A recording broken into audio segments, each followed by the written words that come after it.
The Centers for Disease Control and Prevention updating their guidelines for face masks. The agency says it recommends Americans use traditional face coverings to control the spread of coronavirus and not use masks with one-way exhalation valves or vents.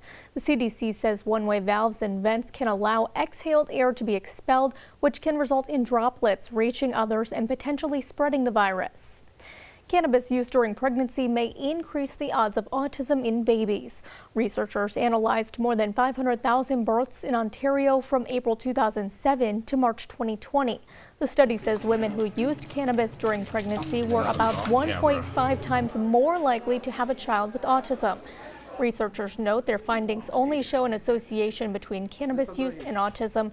The research, which was published today in the journal Nature, also does not mention details about the cannabis use of expecting mothers, such as how much was consumed and how often. With many looking toward the future and a potential coronavirus vaccine, there are both questions and concerns about the effectiveness of a COVID-19 vaccine. Fox's Jordan Bowen reports. As drug companies and researchers race to develop the first COVID-19 vaccine, many wonder just how much of an impact it will really have. But if we do get a vaccine that's at least partially protective and we can develop ways of treating this thing so it's no longer a really, really serious or lethal infection, I think we've won the battle. When there is one, just how effective it will be is still hard to say. This week, Dr. Anthony Fauci said the chances of it being 98% effective are slim. Scientists are hopeful to develop a vaccine that's at least 75% effective.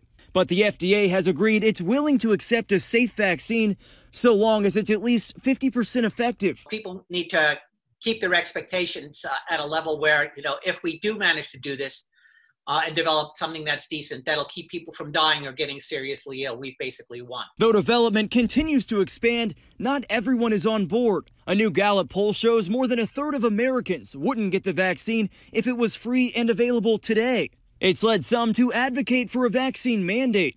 In Orlando, the issue sparked protests. It's your responsibility to take care of yourself. It's not up to government to tell you how to do it and what to do. Whether you're willing to get the vaccine, USF professor Dr. Thomas Unash says it's bound to be the best weapon in the fight against COVID-19. If you could get a vaccine that's maybe not 100% effective, but still provides a partial immunity and reaches a point where you're not going to get hospitalized and die, but you may end up with a cold once every couple of years. I don't think that's going to really affect our society and the way we live very much at all.